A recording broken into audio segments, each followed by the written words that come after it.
Kecelakaan lalu lintas di perlintasan kereta api kembali terulang. Kali ini terjadi di perlintasan kereta api SMA Negeri 1 Muara Enim pada hari Kamis 25 Februari 2021 sekitar pukul 12.30 menit waktu Indonesia Barat. Beruntung, pengendara motor Honda Vario selamat dari maut setelah diterjang kereta api Babaranjang. Pengemudi sepeda motor diketahui bernama Tiormina Manurung, 66 tahun, dan anaknya Gina Silalahi, 18 tahun. Sementara sepeda motor yang ditunggangi keduanya ringsek berat setelah terseret sepanjang 350 meter.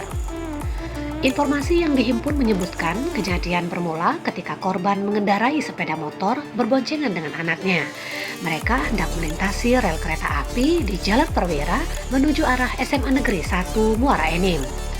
Sebelum kejadian, dua orang petugas pos perlintasan kereta api, yakni Mariansyah dan Aryo Wiki Permana, telah memperingati korban agar jangan melintas rel kereta api.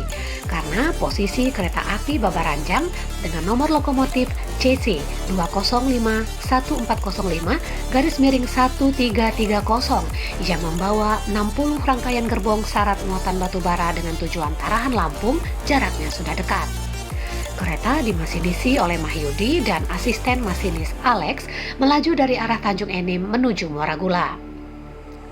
Saat terjadi tabrakan, korban langsung terpental dari atas sepeda motor yang dikendarainya dan mengalami luka robek bagian kepala, memar pelipis mata dan luka lecet di bagian perut. Sedangkan anak korban selamat dan tidak mengalami luka-luka. Warga dan pengguna jalan yang melihat kejadian tersebut langsung memberikan pertolongan dan membawa korban ke RSUD Dr. HM Rabain Muara Enim untuk mendapatkan perawatan medis. Manajer Humas PT KAI Divri 3 Palembang, Aida Suryanti, ketika dikonfirmasi membenarkan kejadian tersebut. Menurut Aida, terkait kejadian tersebut, PT KAI sebagai operator terus melakukan sosialisasi dan himbauan kepada masyarakat agar waspada dan tidak menerobos setiap melewati perlintasan kereta api yang dijaga ataupun tidak dijaga. Ini adalah demi keselamatan perjalanan kereta api dan masyarakat itu sendiri.